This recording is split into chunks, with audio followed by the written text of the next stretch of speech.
Hello and welcome back to another episode of the On the Sideline podcast with Jackson and Kyle. I am Jackson, and I'm joined here, as always, by the man who still hasn't given up on Tommy DeVito. Kyle, how's it going? Doing good. Tommy Cutlets breakout season incoming, and we're excited for some NFC East football, baby. Let's do it. Yes, of course, this division had both teams that played in the conference championship game last year. Two other teams that were, while not great, definitely hope to be better. The Cowboys just with staying healthy, and we'll see the Beckham Parsons thing. We'll get into all that. The Giants have spent a lot of money trying to improve their team, and also drafted a quarterback in the first round who probably won't play this year, but we'll get into all of it. Tons to talk about. Thanks to everyone for dealing with our scheduling changes that we've had these past couple of weeks. We will not have a show next week, although we will have a show the following week on Friday. Kyle is going to be out of the country, so we're doing what we can. But Kyle, credit to you for still being able to make time for the podcasting. That's just what pros do, man. That's what pros do. Even though I changed the time multiple times, but we're gonna make it work. I will be at an Oasis concert this weekend, so that'll be fun, and then I'll be back soon. Yeah, so yes, should be good. Kyle, again, we have plenty to get into. Do you want to just jump into the NFC East preview? Yeah, let's just do it. Once again, I will be ranking these 4-1. Jackson's going to do a deep dive on the entire roster. He's going to give his predictions, see how it lines up with mine, and then we're going to do your audience poll predictions at the end of these. I have the NFC East as the fourth best division in football. You could argue fifth. I think I might be overrating it a little bit compared to the AFC North. But I think those two are neck and neck because I do think there are three potential playoff teams in this division. And a team further down that I think is better than the Browns, who are the fourth best team in the AFC North. And that was a big tiebreaker there for me. But yeah, so I think this is a pretty solid division. I think three teams can be pretty good. Micah Parsons to be determined. And yeah, I have the Giants fourth in this division still. I see the vision of where this gets better. I think that there could be an opportunity here that the Giants are, we're looking at the end of the season and all of a sudden it's like you have your in the hunt graphic at the end of the season with the teams in the wild card spot. And then all of a sudden you see the Giants at the bottom of the in the hunt graphic. And you're like, how are the Giants there? That's basically, I think, the best case scenario for the Giants. I think they're going to get better quarterback play, even if it's not a substantial upgrade with Russell Wilson. I think that they have a offensive player of the year candidate in year 2 in Malik Neighbors. I think that means a lot, but I think he's fantastic. And I think they have one of the best defensive lines in the league. They've invested a lot in this defense. I think this defense can be competitive this season. And I think the offense will be better. So I see a vision where the Giants are better and potentially competitive, but I think it's still a long way to go, and I have them fourth. Yeah, I get it. And I think what's interesting about this division is that there are going to be fans of all four of these teams that believe they can make the playoffs next year, right? Like there is enough hype there, and that's not something you can say for every division. You bring up a lot of good points. Let's start with the quarterback and coaching situation, as we always do, because I do think for the Giants, like there's a lot of interesting things they have going on this roster, but ultimately you have Russell Wilson, who was not bad last year, but also was far from a superstar last year. And you also have, they have other Jameis Winston, who I'm assuming is just a backup. They have Jackson Dart, who they drafted. If things go wrong with Wilson, they can throw him out there. But ultimately, I still feel like this is a tier 4 quarterback room and I'm going to go tier 4 head coach as well, Brian Daboll, who I just don't know what Brian Daboll is. I feel like I like certain things about him, but ultimately, if you keep having these bad seasons, you have to put some of the blame on him. Although, do you? Because at the same time, what is he supposed to do? So I still don't know what to make of Brian Daboll, really. And so, yeah, it's not horrible, but it's not going to be up there with some of these top teams in this division. Yeah, I think we want to like Brian Daboll, and I just think that's what people kind of have come to. I think they want him to succeed for reasons that I don't know exactly are clear. Like the results really just haven't been there. I know he did a good job with that first team that shouldn't have made the playoffs at all, but I think that was also a lot of luck-based situation. And I think we just see all the clips of him just like screaming at Daniel Jones, like, why did you do that? And then you kind of like feel bad for him. Like this is probably the best quarterback room he's ever had by far, right? Like as a head coach, obviously with Josh Allen, that helped a lot. But yeah, he's probably looking at this group like, thank God I have Russell Wilson, who's at least a veteran. He knows what he wants to do, right? You have James Winston, who chaotic, yes, but like, Uh-huh. he's been around the He league. also He's knows been what in he a lot wants of to do. offenses. Yes, exactly. He's been in a lot of offenses. And then you have Jackson Dart, who's someone he's going to try and mold into that next franchise quarterback. So he's definitely on the hot seat, though. And you got this Giants quarterback room, which I think, like you said, tier 4 is probably right, but that's still going to be better than what they had. And I think that's what they're looking at with this. It's going to be an upgrade, and they're just hoping that's enough to make this team a little more competitive and this offense a little more competitive. Yeah, and I think it's tier 4, but it's also like that's his floor is tier 4. Like last year, it was very much below tier 4 for most games, except for that one Drew Lock game, right? Like this year, it is going to be, you might get that Drew Lock game more than once this season. Yeah, we need to do a doc. Like if Cam Ward turns into a superstar, we like whatever his future like 9-10 part documentary is. Like if he becomes the next Tom Brady, just say that, right? Yeah. The first chapter of that documentary, the first episode, has to be that Drew Lock game. The Drew Lock and then the Joe Milton game shortly after. Yeah. Like that has to be its own episode on its own. Like that Drew Lock game is, I mean, Terry Bradshaw said he should have been the franchise quarterback. that should go down in infamy. That is one of like, if Cam Ward turns into a superstar, maybe Jackson Dart does too. You never know. Right. But if Cam Ward turns into a superstar, Giants fans are going to be looking back at that game forever. Yeah. Kyle, can you guess where is Drew Lock right now? What team does he play for? It's shoot, I actually don't know. Is it let me take a guess, I guess. Minnesota?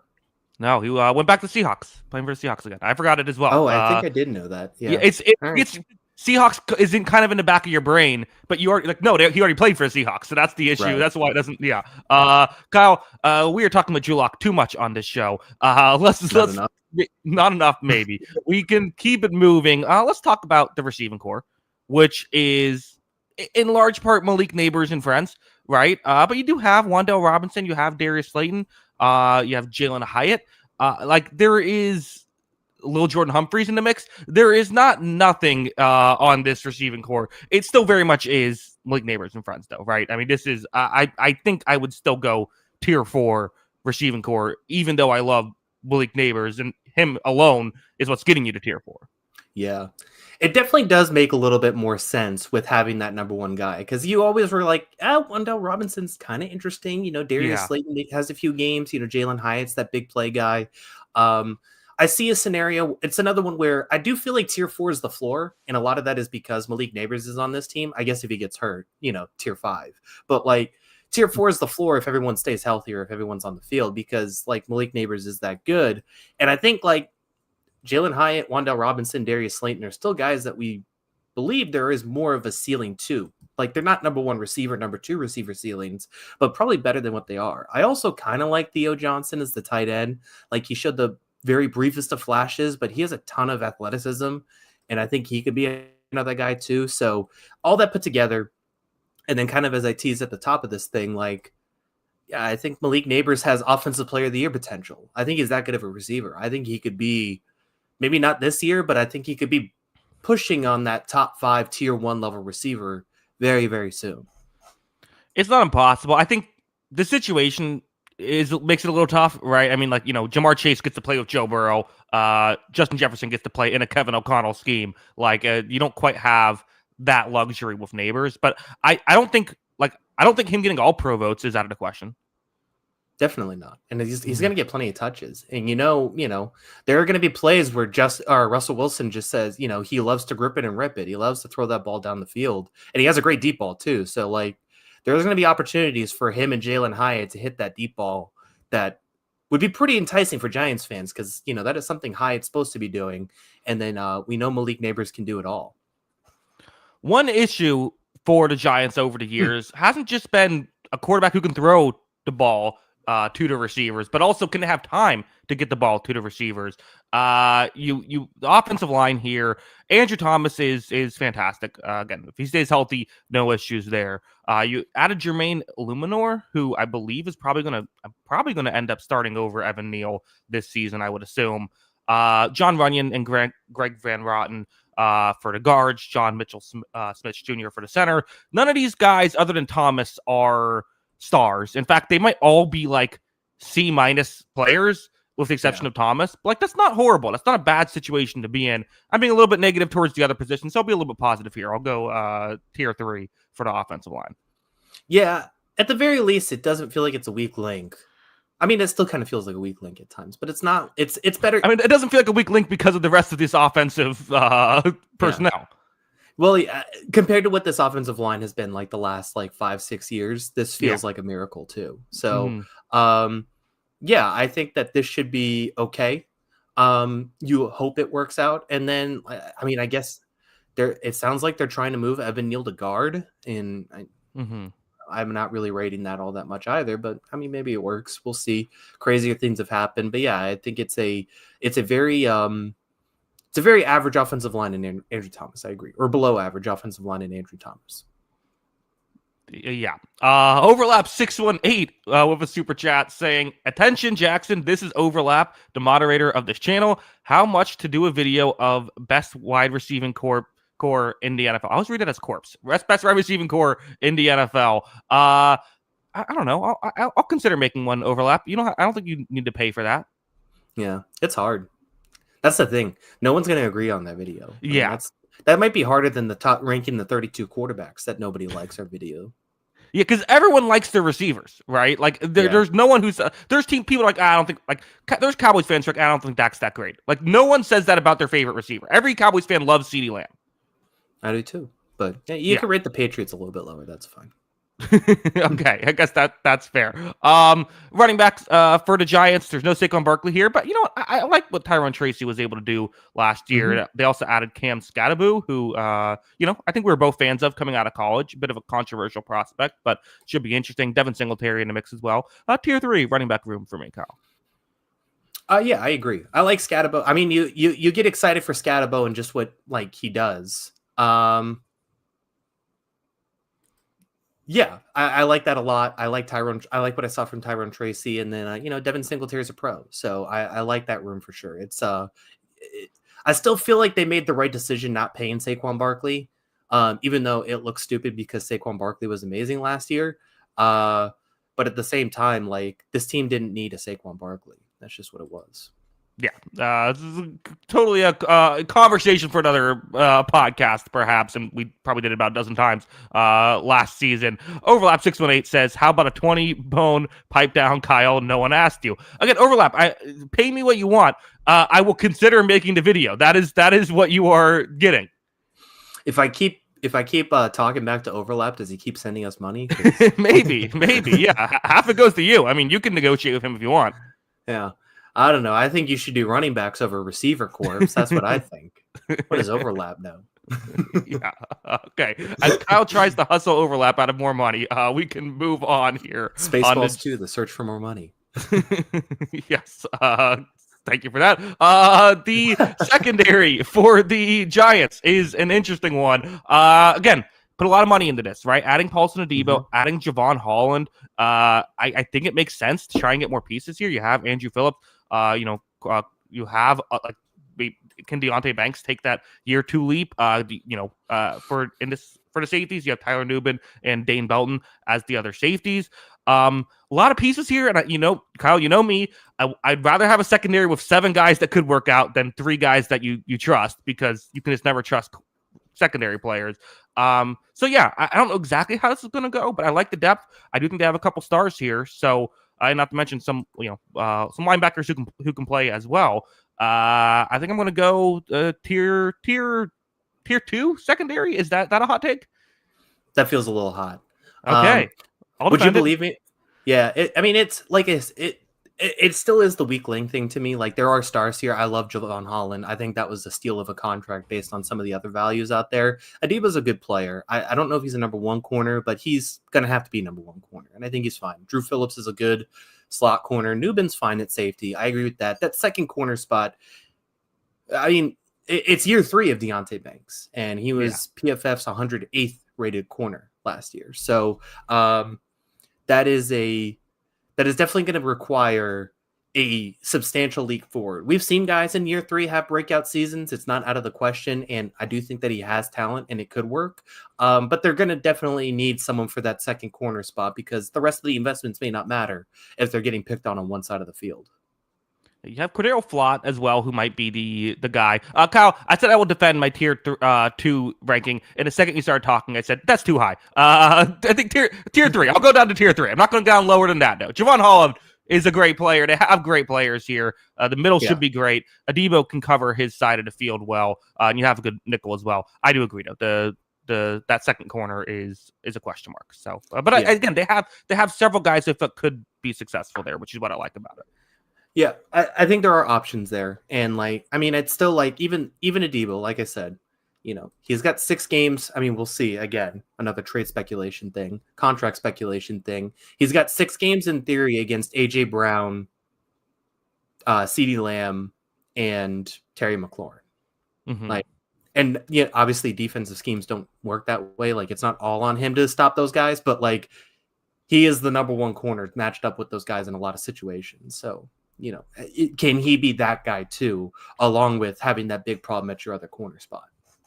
Yeah. For a second, I'm like, did Paulson Adebo have a contract issue? I thought that, he just signed his deal. McLaurin, the guy. Yeah. Kyle, this defensive line is clearly the bright spot of this roster. Kayvon Thibodeau and Brian Burns weren't good enough. They had to add Abdul Carter with a top 3 pick in last year's draft.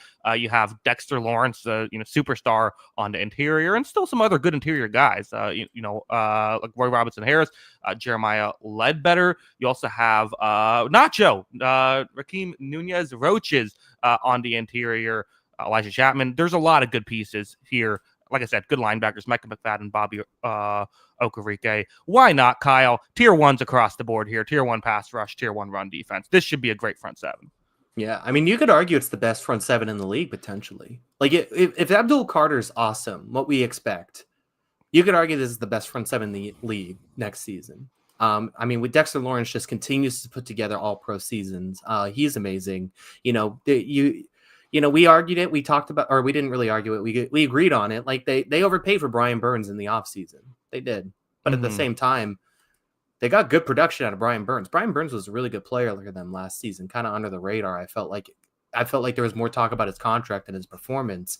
And they haven't really got what they needed out of Thibodeau. So if you have Abdul Carter and then you can put Thibodeau in kind of a specialist role, that's a pretty good lineup. And you already got Okereke, McFadden, like you said, and Dexter Lawrence. Yeah, I think this could be one of the best front 7s in the league. So that's where you get most excited about a Giants fan, where you think this is going to be better, is you're going to be solid up front. And even if you do have an issue at corner, that corner doesn't have to be good for long with these guys all rushing the passer. Yeah. Ultimately, though, there will still be plays that are blocked. You still will have to make that work. And I think that for the Giants to really take the next step, it feels like either that secondary is going to have to be really good next year, or it's going to have to be they get better quarterback play than I'm expecting. I don't think this team's gonna be bad though. I'm going a 7-10 record for the Giants, and I do think there is potential for they feel like they are a team that I can see being a surprise playoff team. Wow, no one saw that coming. I like you said, being the Hunt graphic the last couple weeks of the season. I do think there is real potential for that. I just again, I don't know if I can predict it just yet because there is too many ifs. It still feels like a stretch, but there's a scenario I see where this team's all right? That's kind of the way I see it. And I still think, to be quite honest, I think there's a scenario where I look at all 4 of these teams in this division and say, I could see that team being good. Never mind the 2 teams that made the conference championship last year. Obviously, we expect them to be pretty good. And the other 2 teams, I think, have a vision to where this might be okay. Okay, Kyle, guess the percentages. How many people predicted the Giants to win the NFC East? Let's go 4%. Oh, you talk yourself out of it. It was 5%. You had it and went too low. Yeah, those people really going out on a limb there. Listen, there's always 5% of a fan base that's making a vote, so that makes sense. It does seem like, let's see, the Titans had 4%. The Browns had 4%. So yeah, it's a little bit more than those at least. Yeah. Listen, I see a vision. I see why Giants fans. I understand your optimism a little bit. I give you a little bit of credit because I do think there's a chance. But I do think it's going to require like an 1,800-yard Malik Neighbor season, and like the defense basically being top 5, which isn't crazy, but that's still like that's best case scenario to me. Listen, in the past, I don't know, 5 to 10 years or so, we have seen, I guess the past 5 years, we have seen bad Giants teams that miss the playoffs, and we have seen bad Giants teams that make the playoffs. We should at least be able to see an okay Giants team this year. Yeah, I agree on that. So, I don't know. We'll see. I still would probably, if you had to me bet 2 scenarios, would you say this team makes the playoffs or Brian Daboll fired? I would bet Daboll fired. I think so as well. What does he have? What's the minimum he has to do to keep it? Like, I bet if they win 8 games, 8 and 9, he probably stays around. Because if they weren't going to fire him last year, it feels like they just need to see some improvement to keep him around. I mean, what did they win last year? Like 4 games, 4 games? Well, I guess they need at least him to be. They need to be decent this year. I guess I should say they don't need to be like awesome, but I do think if they have another like I think 7, it might be tough. 7-8 wins, I think so. Yeah, I mean, I guess it depends on like, do they like rally the last few weeks of the season to 7 wins, or are they like in the hunt and then just lose a couple games to end or something like that? We'll see. But yeah, I think 7-8 wins is probably the minimum. Yeah. Well, we'll see what the Giants do. Kyle, you said what was it? You said you have 3 teams as potential playoff teams. Well, we can talk about the Cowboys, right? That's who number 3 is. Yeah, it has to be the Cowboys. I still think there are too many unknowns. I did like some of the things they did last offseason this offseason with getting George Pickens. They have a real number 2 receiver to CeeDee Lamb, and they got him for pretty cheap. You can always say, well, you don't take the guys the Steelers don't want, but I think Pickens still has talent. You get him, you get Dak Prescott healthy, you get CeeDee Lamb.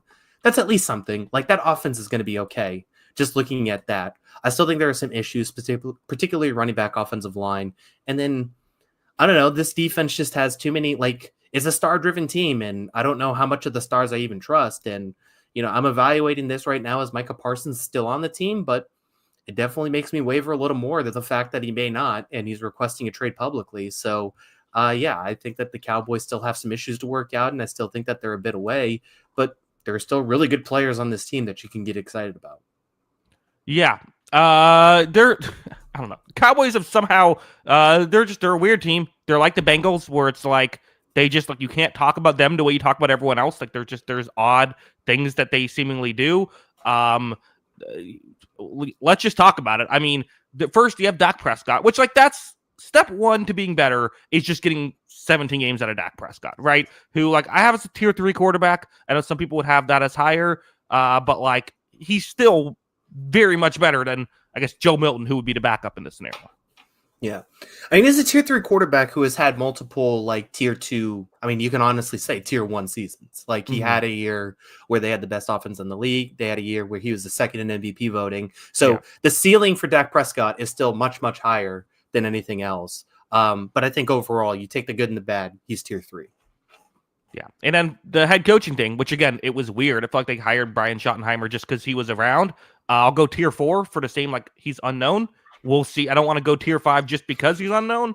But, like, I mean, again, I think he could end up being a fine head coach. I see very little scenario where he ends up being a great one, but we'll see. It is definitely a weird one. I mean, it just feels like more times than not, these like career assistants, when they get promoted to a head coach job just because they're like around, typically doesn't work out. Like, obviously you have like the rare exceptions, like the Dan Campbell, who was an assistant for a long time before he got that head coaching job. Right. But he was also even a little younger than Schottenheimer, that kind of thing. So it's just like, it happens sometimes, but I think the common denominator is these longtime assistants don't work out. And it wasn't even like he was like, he's had bad offensive coordinator stints in his career. So I have a hard time seeing it. I mean, I don't know. We'll see. Yeah. It's a bit strange. We can talk about the weapons stuff. So first off, the receiving core is one that, like, I can see the vision behind this. So you have, CeeDee Lamb, who I think is, one of the To me, he's a top 3 receiver in the league. It's him, Jefferson, and Chase. Although I think those other 2 guys are ahead of him. I still think he's 3 in my book. George Pickens was a number 1 for the Pittsburgh Steelers, who on paper should be a good number 2. Now, again, you brought it up earlier. A lot of good receivers have left Pittsburgh and just not played well. That's happened. Chase Claypool went for the 32nd overall pick when he was traded from Pittsburgh, which, okay, that was too high of a pick, but still, that's what he went for and barely did anything for the Bears. You do have Jake Ferguson, though, so they have like the 1-2-3 punch. I don't know if we're getting anything out of Jalen Tolbert. Maybe Jonathan Mingo will step it up. They did trade, a 4th-round pick for him, so we'll see. I think I'm going to go tier 2, but like this does feel a little bit like this could all come crashing down. Like, is this a mirage here? Yeah, I see a scenario for it. I mean, you could also see a scenario they have 2 like 1,500-yard receivers next year, right? Like, yeah, I see both. I see both sides of it, honestly. Like, I see a scenario where Pickens is just kind of a uncontrollable mess.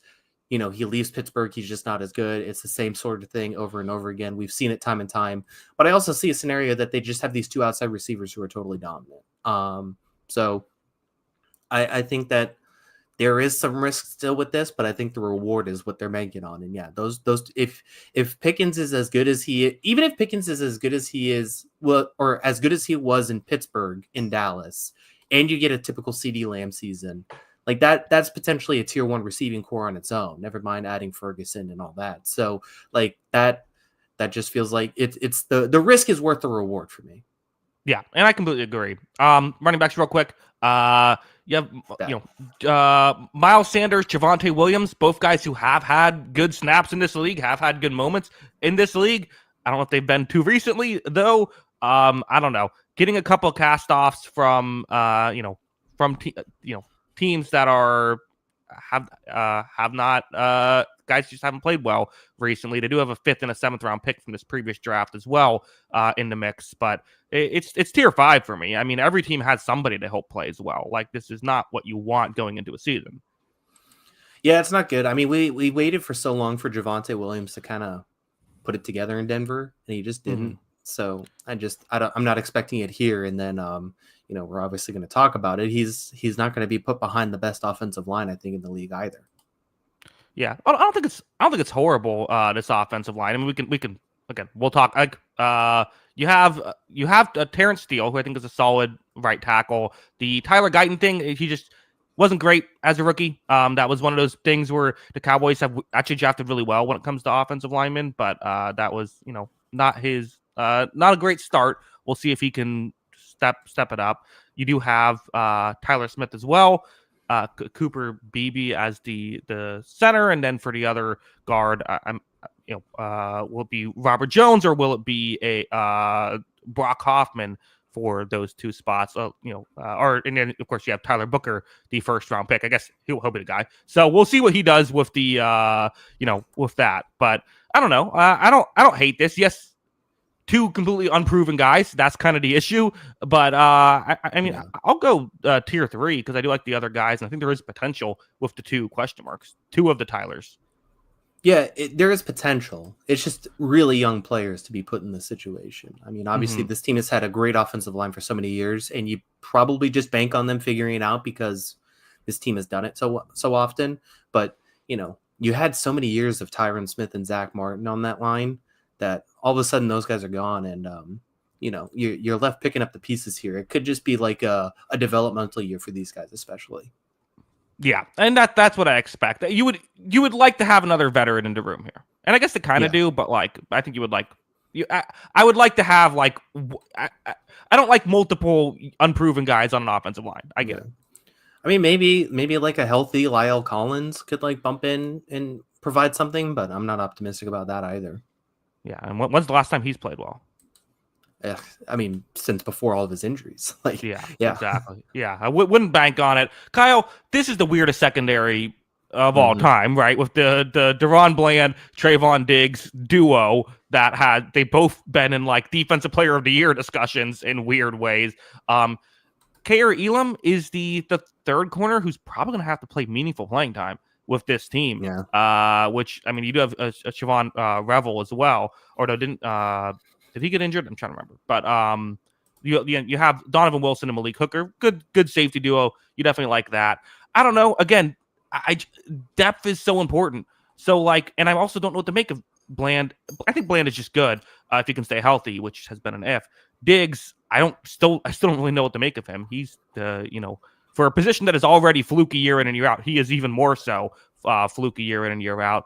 I don't know. I'm all over the place with these groups, but I'll go tier 3, I guess, because they do have the potential. Yeah, I get it. Like, I see the tier 3. Yeah, that's fine. I will see. say, Neither one of us know what to say about this group. I think this defense played a lot better when Deron Bland came back. And yes, it was the end of the season. And this team was kind of out of it, so I think that also played a factor. But I think just from the fact that, like, when Deron Bland was on the field, this defense was playable, and it was bad when he didn't play. So I think that goes a long way. I like Donovan Wilson, Malik Hooker, so I agree with that. I mean, Trevon Diggs is just going to be a kind of player that we never understand. Like, he's just going to be the boomer bust type. Very, very frustrating at times, but also he's going to make some great plays. So you just got to hope you get that sort of a semblance of consistency throughout the season. So if he's good, then I think this Cowboys secondary is going to be great. If he's bad, then as long as Bland, Hooker, and Beasley or Wilson are on the field, it should be okay, but it's not a great secondary corner spot. Yeah, and really strange front seven as well. You have Micah Parsons. For now, they have. We're recording this on August 4th. If he is gone, that is why. Which again, long list of players who have requested trades and then not actually gotten traded, especially with the Cowboys. It seems like that's all their stars. So we'll see what happens. Mm-hmm. But still, he's obviously one of the best pass rushers in the league. He is, not the elite run defender that some of these other top guys are. That's just a thing. He's okay at it, but that's just not where he thrives. For the other edge guys, I mean, Donovan Iziraku is going to be the guy. He's 21-year-old player who I wouldn't expect a ton year one from. Dante Fowler Jr., who I think had 10 sacks last year, but on like a crazy pass pressure to sack ratio that's not repeatable. Marshawn Nealon, Peyton Turner, a couple of, guys that maybe could, former first and former second round picks maybe can show something this year. Osa, I'm not gonna Osa coming off of a great year on the interior, but again, Solomon Thomas, Mozzie Smith, again, a lot of guys who were drafted with top 60 picks, but hasn't shown much. Don't love this linebacking room either. Kyle, pass rush is good enough with 2 guys. If Parsons is here, I'll go tier 2. I'm just going to go tier 5 run defense. This should be bad on paper. It's going to be bad, I think, too. And yeah, I mean, because their 2 great linemen are purely pass rush guys. So it's not even like they have like 2 guys there. Yeah, it's going to be interesting because like the Cowboys just have this way of pissing off all of their best players when it comes to contract negotiations. Like they just seemingly do this more than any other team. However, under the assumption that he is going to stay, like, he's obviously a great player, Micah Parsons. So that adds a whole lot to this dimension of this team. But I hate all the pieces around it. I think it's bad front seven. And if he does get traded, like, this could be a disaster. Like, I think this defense could be really bad really quickly if he's not out there. Because I just don't see the pass rush options here. I don't love the depth. I don't love the players on the team. Maybe Nealand and Iziraku show something as young players and that changes things, but I just, they paid Mozzie Smith and he wasn't good last season. I don't think there's enough pieces here for me. Yeah. So listen, I don't like this defense. I just don't like this defense. I don't think it's going to work. I don't love the coaching staff. I don't love the organization as a whole and how they do things. I've been a quote unquote Cowboys hater over the years, but like for a reason. I still feel like there's enough offensive firepower, and I like Dak Prescott enough. I'm still going to go like an 8-9 record for this team. I just think they'll put up points, and again, there's enough guys in the secondary to hopefully keep them in some of these games. Yeah, and like it's another one of those things where like I'm not going to be shocked if they win 10, 11 games because I think this offense could be awesome. Like I think that's the case. Do I buy it as a Super Bowl contender? Probably not. Or definitely not because they just haven't done it in the playoffs. But I see the scenario where this team just scores a bunch of points and wins games that way. So I don't think it's crazy. They also got a kicker who's also maybe worth another win because this guy is just a Yeah, that's maniac. true. Mm-hmm. So like having that kind of special teams advantage too, like this guy just, you have to get to the 50-yard line to score points basically. Yeah. So all that put together, like I see a scenario where they win a bunch of games, but like I also see them having kind of like a Bengals season last year where they're scoring a bunch of points and losing games because they can't get stops. Can I just give a hot take right off Brandon Aubrey's the GOAT kicker. Like he's just number one already. Like he's good. If he retires today, he's not, but he will end up being like I've never seen someone like this. And plus, with Justin Tucker, his whole thing, we kind of need someone else to fill that role. Yeah, I mean he is impressive, like no doubt about it. Like, what is he?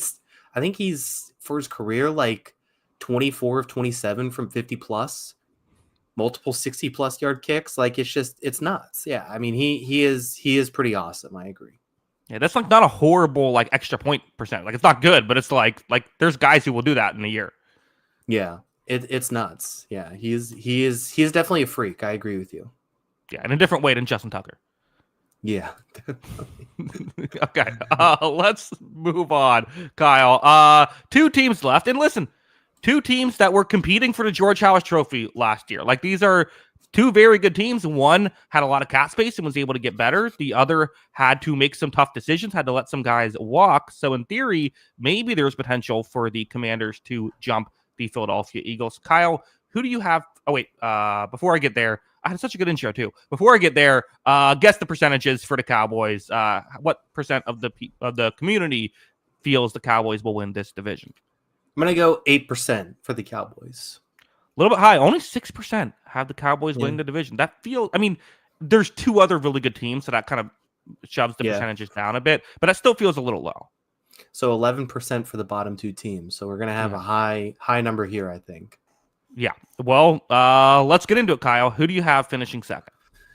I'm going chalk. I'm going to pick the balls here. Look, I think that I have heard the arguments this summer for the regression team being Washington, and I see the scenario for that too. But I also just think that like they have enough pieces here. I think this offense is going to continue to be awesome. I think they even improved just a little bit on the offensive line, so I don't think it's going to be that bad. And then, yeah, I mean, I think Jaden Daniels could win MVP this season. Like I think he is the best quarterback in his conference right now, and I think having that puts you at a huge advantage. So as long as he's on the field, I would bet on the Commanders to do pretty well year in and year out. They need to figure out this Terry McLaurin thing. I think they just need to pay him and get it done because I think they need another good receiver out there. Interesting prospect with Deebo Samuel, but we'll see.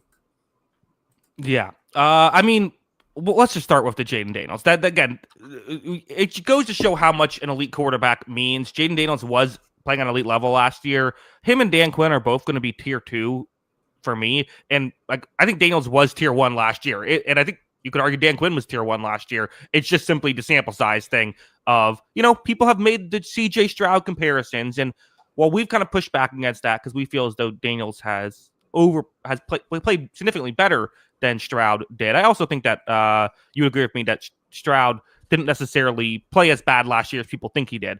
But yes. But I think it was maybe just he didn't take the next step as opposed to him regressing. But still, these are 2 guys that were awesome last year, and if they're awesome again this year, the rest of the league has to look out. I agree. Yeah, I mean, if he's as good as we think he is, then I mean the sky's the limit for this team for the next decade because that kind of level of a franchise quarterback just changes things. We saw what it did in Kansas City. We've seen what done from so many franchises in the past. Even you can look at like Joe Burrow and what that Bengals franchise was for years before he got in there. So having that sort of situation changes everything. And if he's at that level, then this team's going to be competitive for the next decade. I think he's fantastic. I think Dan Quinn came in and did a really good job. Like he still has some issues, I think, with the roster, but I think he's going to maximize the defense as much as he can. And then he did a really good job of letting Cliff Kingsbury do his thing. And Cliff Kingsbury did a really good job last year as the offensive coordinator. Yeah. And again, I mean, it was at its highest level in the postseason as well. So, and I think the 4th down decision making, how effective Daniels was in the 4th downs, obviously his legs being a huge part of that. It's just really impressive stuff. Kyle, let's talk about the receiving core, because I think this is the real question. And I think the critique I had of Washington this offseason was I felt like they had a ton of cap space to do things, and they got better, but did they get better in the right ways? So first, we have Deebo Samuel, who they added. You now have Terry McLaurin, who they did not give an extension to, who is requested a trade. Again, like we said with Parsons, a long list of players who have requested trades and still signed deals, but we'll see what happens and if he'll play this year and all that. You do have Luke McCaffrey, who actually did some nice things last year. Noah Brown. They also have Jalen Lane. And then for the and then for the tight ends, you have Zach Ertz, who is again, guy's 34 years old. He's still playing as an effective level as a receiving tight end. Don't ask him to block too much, but again, he played over 900 snaps last year. Like that's pretty crazy. So again, Terry McLaurin's here today. I'll rate it with Terry McLaurin, which I think tier 3 feels fair for as of right now, because I like Terry McLaurin. He's kind of that line of like I feel like who is it? DJ Moore of like the, if you're better than him, you're number 1. If you're worse than him, you're number 2. To me, he's kind of like right there. But then like Deebo Samuel should still be able to do things as long as he's not, as long as he's healthy and not choking special teams guys, right? Like this is I like Noah Brown made some nice plays. Like there's pieces here. Yeah, I mean, there's a lot of guys you can talk yourself into. Like you said, McCaffrey is the 4th guy, even had some moments. Zach Ertz has some moments. He's a great red zone target, all that kind of stuff. I'm assuming McLaurin's still going to be there. You have that outside threat. He's fantastic, I think, at that spot. And then, yeah, I mean, like, I think it just depends on what your expectations of Deebo is. Like we now have a 3-year sample size of him basically being 50 to 60 catches and 650 to 800 yards and like 4 or 5 touchdowns. Basically, that's his average. Like the 2021 year is now very much the receiver outlier season. He is not going to be 2021 Deebo Samuel. He hasn't done those numbers rushing or receiving any other year.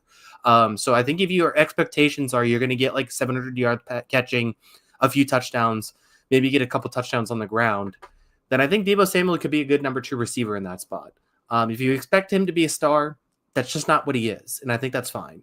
So I think he can come in and be an effective player, even if he's not necessarily performing the contract that he got paid a few years ago. That 2021 year is just such a weird one looking at his stats. So like you said, he had over 1,400 yards that season. He hasn't had 900 in any other season of his career. Like he hasn't come over a 500-yard difference from his best season to his second best season. His yards per reception was 18.2. He's a career 14.3 yards per reception player. He's had a lot of 11 in there. Like it's just nuts what he's like how that year happened. And also, the rushing totals aren't quite as crazy, but he did have 150 more rushing yards than the next highest season as well. So just very bizarre. But again, hey, and 700, 800 yard guy for number 2 receiver, not the worst in the world. Yeah, no, not the worst at all. So I think he's fine. Like he's a pretty good player who's exciting and had an awesome season. So that's why he's highly regarded. But I think that you get a pretty good player still. So I like Deebo Samuel in that spot. I think Noah Brown is a good 3. McCaffrey's a good 4. Eckler can still catch the ball out of the backfield, even at his age. And then Zach Ertz is a red zone guy. So you have all those pieces put together. Yeah. You brought up Eckler, also Brian Robinson Jr. Feels like a tier 3 running back room for me, but will be tier 1 value due to the Daniels rushing factor as well. Absolutely. Yeah. They're going to run the ball well. No doubt. Yeah. For the offensive line. So the big trade that they made, one of the big trades they made, but the biggest I would say was getting Laramie Tunsil from the Houston Texans, trying to shore up that left tackle spot. And again, we can talk about, is that the right way to spend their money? But ultimately, protecting your young quarterback, usually a good way to spend their money. They do have Andrew Wiley, although I do wonder if they hope Josh Connerly Jr., who they drafted in the first round, could replace him. Wiley, hey, Super Bowl champion with the Chiefs. Like, he's a fine player to have as your 5th best offensive lineman, which is the case here. You have Tyler Badaz, still never learned how to say his last name, Nick Algoretti, and Sam Cosmi, though, very good interior. Sam Cosme's had some fantastic seasons. So, yeah, I mean, I like this offensive line. You maybe would like a little bit better of a right tackle. You maybe would like a little bit more strength in that interior, but you still do have a good backup tackle, at least in theory, with a first-round pick. So, tier 2 offensive line for him. I definitely think it has that potential if Cosme's healthy. I agree with that. Tunzel's still just a beast, so I agree with all that. Is bringing up a right tackle as a Super Bowl champion first thing the equivalent of like trying to argue a basketball player for a Hall of Famer and he's like a USA player and say, oh, he won a gold medal? Like, okay, cool. Yeah, I get it. Like, yeah, probably. I wasn't even really making it as like an argument for him being good as much as I was like saying this is part of who he was on the Chiefs team. Remember him? Like that. It was more just like filling out the like trying to be like a writer saying like, oh, it was cloudy out. Like that's what I'm doing. Yeah, that's like the it's just the equivalent. I just remember hearing all these people tell me that like Carmelo Anthony is one of the best scorers ever, and it's like, well, he won 3 gold medals. It's like, all right. Yeah. Thanks. Well, especially for like baseball, that's the big one where people bring up Super Bowls or World Series is only when they're like making the Hall of Fame. It's like, oh, they were, or especially like an ALCS MVP. That's another big one where it's like that gets brought up when you're trying to make the Hall of Fame. Yeah, we all have everyone has their Randy Arozarena moment, right? Yeah, exactly. I still miss him. Why did we trade him? That was stupid. Yeah, you guys got plenty of issues going on. It's okay. Yeah, it's tough. It's been a tough month baseball wise for us, but a great month for you baseball wise. I'm enjoying it. Yeah, yeah. And the Yankees are just hilarious. That's been the saving grace. Is as bad as we've been. The Yankees are losing and also in funnier ways. Oh yeah, 100%. They are. It's great. Yeah, and then they're gonna rush Aaron Judge back, and he's gonna blow out his elbow. But anyway, enough baseball talk. Is this true? Dish. That's how you say. That's an abomination. I gotta say that is not a name I've taken the time to learn. Yeah, you gotta play at a certain level if you have a weird name as an offensive lineman to get me to learn how to say it. Yeah, look, those Midwesterners, just name it however you want. Like I'm not gonna worry about what Wisconsin names their people. Yeah. Okay. Let's move on, Kyle, to the secondary, which is a huge question, right? It was quite frankly awful last year. They traded for Marshawn Lattimore to make it better. It debatably made it worse. I'm not just a Marshawn Lattimore hater. I am a Marshawn Lattimore hater, but I'm not just a Marshawn Lattimore hater. He was not good last year and was not what you expect him to be when he came in. He did not have he played in a different scheme than he usually plays in New Orleans. Who play in New Orleans is still just 29 though, and if you can get a good Marshawn Lattimore, that completely changes things. Mike Sanderstrill as a nickel corner who was awesome last year, even had to play some outside and was did his best there, but definitely at his best as a nickel. Jonathan Jones should add some depth, and of course they drafted Trey Amos, who they're hoping can be the opposite corner there. Will Harris, Percy Butler, Quan Martin for the safeties. Fine, not gonna light the world on fire. But, I mean, you have 2 huge questions here, Kyle. They do have a little bit of depth. I'm in between tier 3 and tier 4. Where would you go for this? I would lean tier 4 just because, like, it was bad last season. And, you're still betting on either Trey Amos being good or early, which is still a reach, or you're betting on what's his name? Or Marshawn Lattimore being better, which both you're kind of betting on both. Yeah, I mean, it's a reasonable, expectation, but like I think we're at the point where we need to see it. Marshawn Lattimore in a whole new system did not look ready to play. Like you said, injuries played a factor. But yeah, I think it's too much of an ask to put this in that category without really seeing these guys on the field. Here's the good news. Bobby Wagner and Frankie Louvu really will help out the interior coverage unit. Yeah, I mean, they had good linebacker play last year from these 2 guys. These 2 guys are fantastic. Yeah. This is a weird defensive line, right? Like you have a lot of guys. I'm like, oh, I know that player. Like Johnny Newton, Sheldon Day, Eddie Goldman, Deron Payne. They spent $15 million a year on Javon Kinlaw, a contract I didn't love, but he's not the worst player in the world. I like him more as a depth piece, which he'll probably be used as there.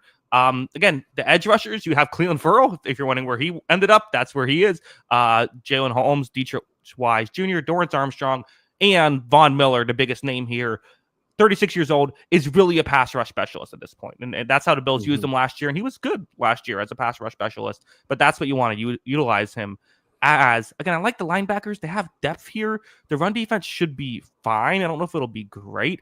And then the pass rush, I'm going to go tier 5 pass rush, even though I like Von Miller because he can't be out there every snap. And then I'll go tier 3 run defense. Yeah, I agree with that. Like, it's just coming down to, like, I think Von Miller is a good player still, and still does really good things. He's a Hall of Famer. But at the same time, Super Bowl champion Hall of Famer, by the way. But at the same time, like, I just think, like, his advanced numbers last year were really good, but that was on, like, a very, like, set schedule. Like, he had a limited snap count. He wasn't asked to do a whole lot. I just look at this team and think he's going to be asked to do a lot on this team, and I just don't know if he can do that. Yeah, so it's a weird team. I mean, I feel like they should have, like, they got the conference championship last year. I feel like they should do something like similar, but to be honest, I don't know if they even got marginally better. Like, I think they got a little better in certain parts, and I think there's the potential for better. Again, if Trey Amos can hit right away and Lattimore can get better, that completely changes this team. And then they're fully Super Bowl contenders. And so the fact they only have 2 ifs to be there is pretty exciting. But, like, I still feel like this is probably gonna be a hot take. I still feel like this is like a 10-7, 11-6 caliber team. I'm gonna go 10-7 for my official prediction here. Yeah, I feel like that's right. Like, I'm not gonna predict a whole lot, but I mean, at the same time, like, it's one of those things. If Jaden Daniels is an MVP candidate, the sky's the limit. But we've also seen teams with MVP candidate quarterbacks struggle because they can't get stops. So we'll see. Yeah, I guess the good thing is with the 4th down stuff, like, they should be able to steal some games that way, assuming that that's what Dan Quinn still wants to do. Yeah, potentially. But, I also think, like, part of that is luck adjusted, right? Like, it could be, you could have maximized those single play situations. Like, that could flip the other way too. Like, what if those, like, not, I'm saying the data is still saying you should go for it on these 4th downs, but, like, it's not guaranteed you're going to pick up as many or be as good on 4th down as you were last season too. Yeah. Guess the percentage for the balls here. Let's go 18%. Almost 19%. So you're right there, Kyle. Yeah. Definitely some hype for the Commanders. They are, with 19%. I believe that's tied for the most among. That's tied in a 3-way tie with the Steelers and the Packers for the most among teams that were not projected to win the division according to the poll. Yeah. They'll be good. I have no worries. Yes, I think that. I think pencil them or write them in pen for playoffs, but write them in pencil for championship contenders is how I feel. Yeah, that's fair. But I mean, it's also one of those things where this conference could just be one team right now, and that's the next team on this list. Yes, no, Kyle, we already talked about the Giants. Yeah, exactly. Let's talk about the reigning Super Bowl champion Philadelphia Eagles. The Philadelphia Eagles are going to be very good. Yeah, all right, that's our show. Thank you to everybody once again. No, go ahead. Yeah, I mean, this team's awesome. I mean, they're still really talented. Did they lose a few pieces? Yes, but they still have really good pieces in the wings waiting to get some opportunities. This is going to be one of the best offensive lines in the league. They have the one of the best running backs in football. They have a dynamic 1-2 receiving core. They have good depth as well. They have Jalen Hurts, who is just a big-time performer. Way too much conversation about Jalen Hurts in the offseason after winning Yes. the Super Bowl, in my opinion. Mm-hmm. All that kind of stuff. Could the defense take a minor step back? I see a scenario where it does, but I still think there's enough talented players that they're going to be okay. I still really like this team overall. I think they're the best team in the NFC, never mind just the NFC East. Yeah. It's really broken our brains when, like, a non-tier 1 quarterback wins a Super Bowl because it's the ring culture of, like, all that matters is rings of quarterbacks, and then, like, when something like this happens where it's like I don't know, the 6th or 7th best quarterback wins a Super Bowl and everyone loses their minds. Yeah, and people cannot fathom it at times. So yeah, it's too much. I think we did the same thing with Matthew Stafford too, but It's just, listen, Jaden Daniels, is he a perfect player? No. But at the same time, he rises to the occasion. He's had his best games in the biggest games for the Philadelphia Eagles, and I think that means something. I really do. Yeah, I mean, listen, I kind of did a video on this where I kind of came to the realization of, like, it's possible he just plays the Chiefs well, because, like, he hasn't necessarily always played great in the playoffs, but he has played well against the Chiefs throughout his career. So it's possible that's the thing. But ultimately, hey, if you make a lot of Super Bowls, you're probably going to be playing the Chiefs a lot over his career. So that's not the worst team to play well against. I think it does a good job of knowing what the game situation is and being adaptable. Not every quarterback can do that. He can say, okay, this is the game where I need to protect the football, or this is the game where I need to go for it. Really good deep pass. Probably puts the ball in harm's way too much, despite the low interception totals last year. But yeah, I mean, very good quarterback. That's the end of the discussion. We don't need to do. I don't care about how he ranks compared to Cam Newton, a notoriously difficult quarterback to rank. Yeah. That was too much. Yeah, it was too much. I don't watch those shows for a reason, and everybody should stop watching those shows. That's my opinion. Kyle, on those shows, people like to yell. Nick Sirianni was yelling at his own fans last year, ultimately won a Super Bowl. Again, a guy who got booed when his team was 5-2 last year. They went on to win the Super Bowl. I don't. He's tier 2. I mean, and I'm closer to tier 1 than tier 3.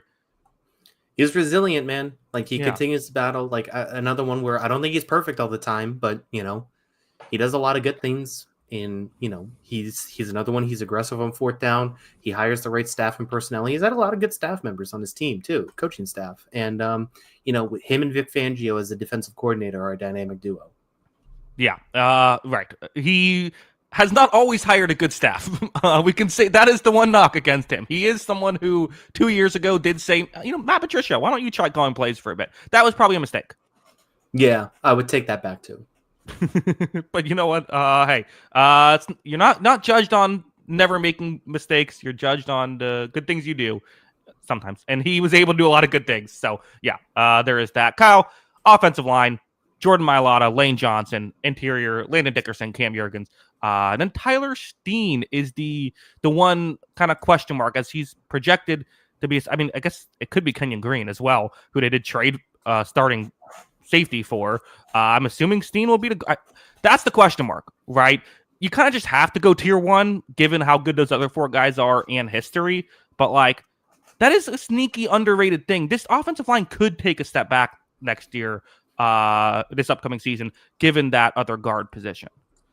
Yeah, it's 3 great players, 1 pretty good player, and then a question mark at number 5, right? And at least 3 great players is going to fix a lot of problems. That being said, they got a really good season out of Mekhi Becton last season. They let him go. I think they're just betting on that they can plug this in for cheap because they're the Eagles and they're coach good offensive line. I'm not really betting against them either. I think they'll figure out between all of these guys, one guy who could play that position. But it is a risk, and I do think it's going to be I do think there's going to be some risk with that spot for sure.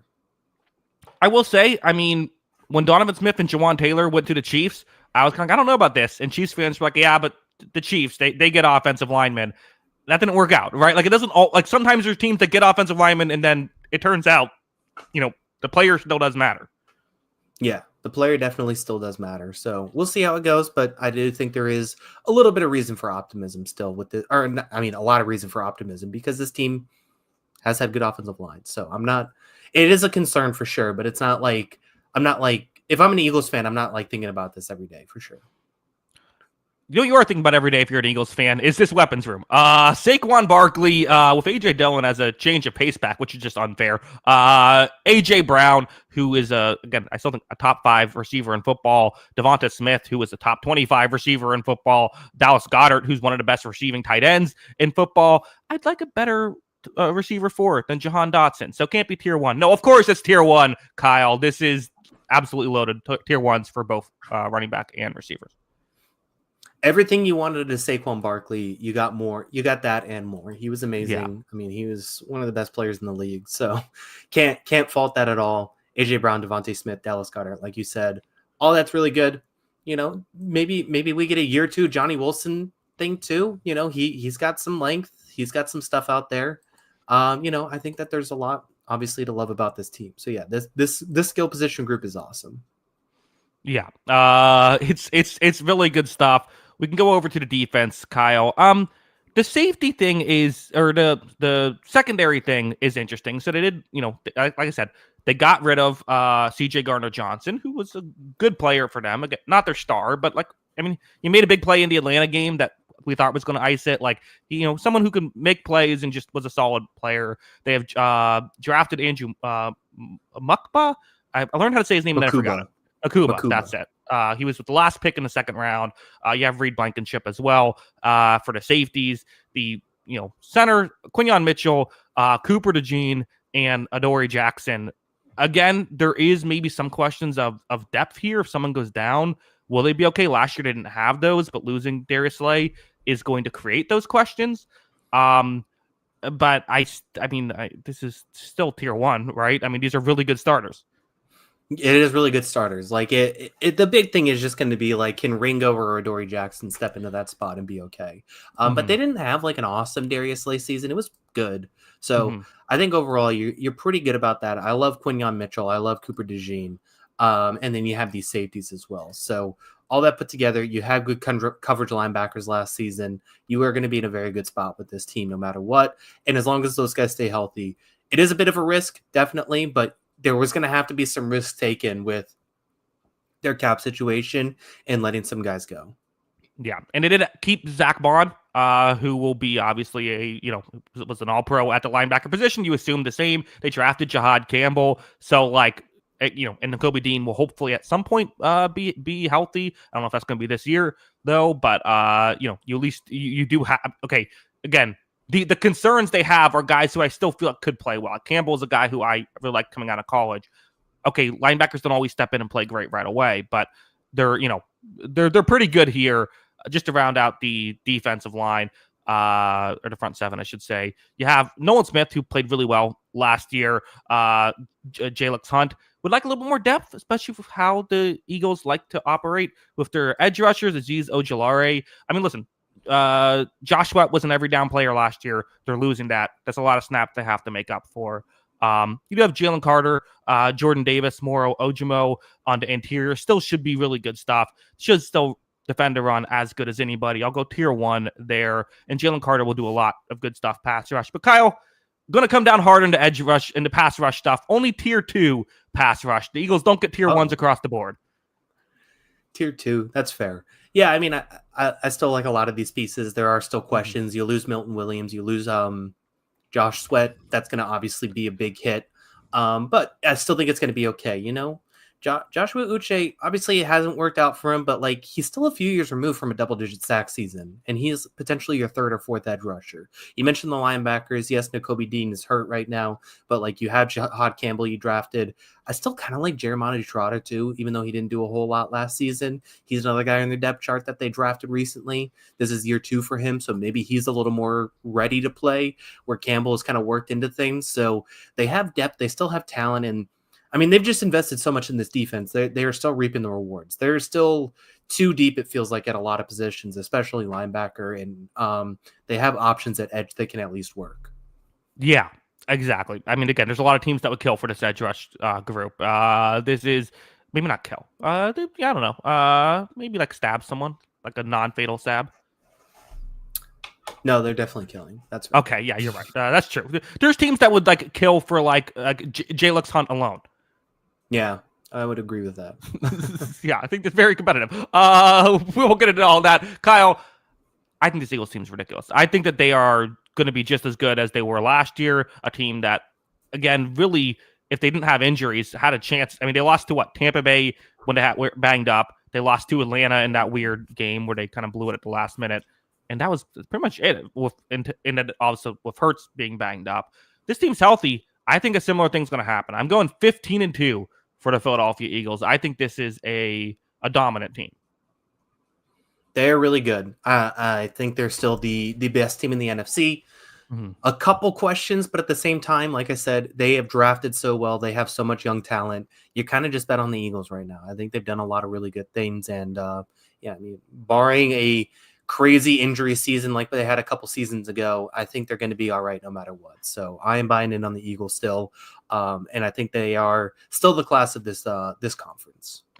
Yeah, I think injury. It's fair. Like we can end this topic just by talking about the injury stuff. Like it is fair to say, like, well, we could say, well, they've had injuries, 2 years ago. This is a team that gets banged up, right? AJ Brown almost never gives you 17 games a year unless you're counting playoffs. Jalen Hurts doesn't always give you 17 games a year. I think that is fair to say because those two guys are so important to this team. Saquon Barkley certainly doesn't usually give you a full season. He gave you it last year.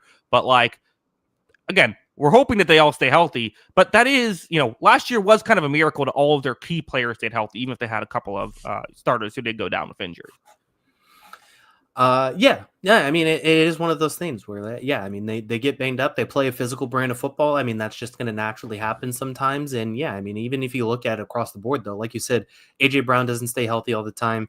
Saquon Barkley isn't necessarily young anymore either. So I think that plays a factor too. Like, there's still a lot of things to love, but you are going to have those questions. It's not always going to be a foregone conclusion. It works out. In fact, I'm going to say this, more concerning to me than all these, all the losses is that thing. Can they just all stay healthy again? Yeah. And I mean, it worked out that everyone was healthy at the end of the year last year, minus Nakobe Dean, right? Nakobe Dean got hurt in the playoffs and Oren Burks came in and did fine. But this is another team, again, they still have some depth too to make it work. Yeah, they had a little bit of offensive line, guys playing through injuries, offensive line. I believe someone was down for the Commanders game, if I remember correctly. But but they're mostly okay there. Kyle, we are 3/4 of the way done with this show. It's been a fun series so far. It's been a fun series. Lots to talk about. I think that it just feels like the NFL year after year. It's just amazing because it's like, as we continue to say, every team in the offseason in the NFL, just because it's a short sample size season, only 17 games, almost everyone can get excited and talk themselves into their team being competitive in ways. Yeah. I agree. Are we over under on Dorian Thompson-Robinson snaps this season set at 0.5. Not saying just because of injuries, because the Eagles could end up with the 1 seed, resting starters. You have Tanner McKee ahead of him. Oh yeah, Tanner McKee's going to play. He was good. I like him. But they traded for Dorian Thompson-Robinson. Got rid of Kenny Pickett. I like Tanner McKee more than Kenny Pickett, and I even thought Kenny Pickett was okay in that game he played. I thought McKee looked really good. What about maybe a special team snap for DTR? That could happen. Maybe he could for like a wildcat setting, like they want to give Jalen a little bit of a break. Just go in there and run the ball, see what happens. I'll take the over. I think we get a snap out of DTR this year. There you go. They also drafted Kyle McCord. Or did it draft? Yeah. I think got him undrafted, I think. But no, they did draft him 6th round. That's fair. Why did they do that? I don't know. Better to have depth. The Eagles are amazing at everything except for their backup quarterback decisions. Hey, or their third string quarterback decisions. Yeah, I'm buying it on my key. I don't care. Okay. Okay, sure. Kyle, I know you have a lot going on. Why don't you let them know where they can find us on Twitter before we head out? Yeah, make sure to follow us on Twitter. That is at Jackson Kruger. Make sure to follow me at by Kyle Gronin. And make sure to follow the account page at On the Sideline JK. That is at On the Sideline JK. Yes, of course, you have like audio only podcast. Anywhere you get your podcast, search On the Sideline Podcast. It should be available there. A reminder: our next show is going to be. We've got about 2.5 weeks before our next, or not? Yeah, 2.5 weeks to our next show. Friday, August 22nd. We will previewing the NFC West, which should be a really interesting division to talk about. So again, if you forget our schedule because it is a little bit wonky coming up on the community. The post tab, you can look under that. I have the schedule posted there, so you can check that out. But yeah, Kyle, I think that's it. We've covered everything, right? We don't need to talk baseball. Yeah, no, I think we're good. Red Sox are buzzing, and we'll see you guys in a little bit as I take my vacation. So everybody be safe. Yes, everyone be safe, including you, Kyle. Have fun on your vacation. I'll see you in a couple weeks. That's it. Again, thanks to everybody for watching or listening. We do appreciate it. And until next time, have a good one. Peace.